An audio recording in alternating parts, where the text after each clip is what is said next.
1997, a year of change. Tony Blair, young and dynamic, swept into power. He promised a modernized Britain in touch with its people, a stark contrast to the perceived distance of the monarchy. Little did anyone know fate had a cruel hand to play. August 31st, news flashed across the globe. Princess Diana gone, killed in a car crash in Paris. The world reeled. The people's princess, they called her. Beloved for her warmth, her empathy.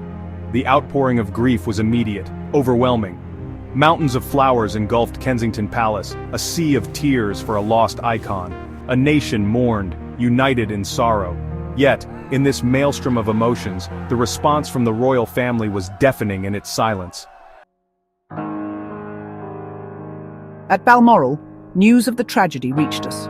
Shock, yes, but also a sense of protocol taking over. Diana, no longer a working royal, her death a personal matter. At least that was the initial stance. The flagpole at Buckingham Palace stood bare, no Union Jack at half-mast. Tradition dictated it be flown only when the sovereign was in residence. A technicality, perhaps. To the grieving public, a callous disregard for their beloved Diana.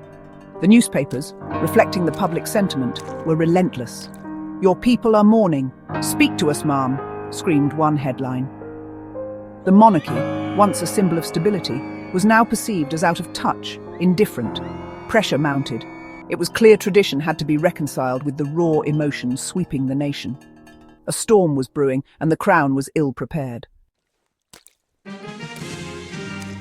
Tony Blair, ever the astute politician, recognized the gravity of the situation. He understood the public sentiment, the anger brewing beneath the grief. The monarchy was in crisis, its future uncertain. Blair reached out, a steadying hand in the storm. He saw Diana for who she was to the people, not just a princess, but an icon.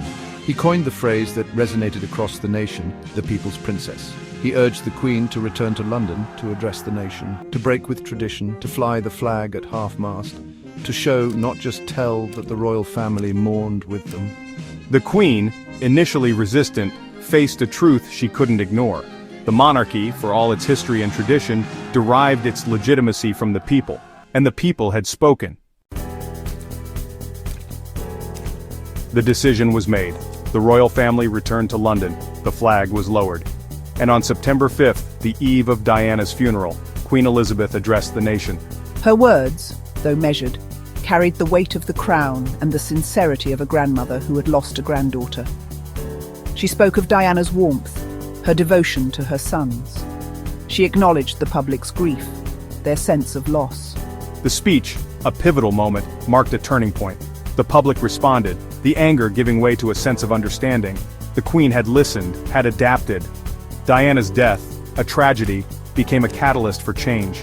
It forced the monarchy to confront its own relevance in a changing world, to recognize the need to connect with, to reflect, the sentiments of the people it served.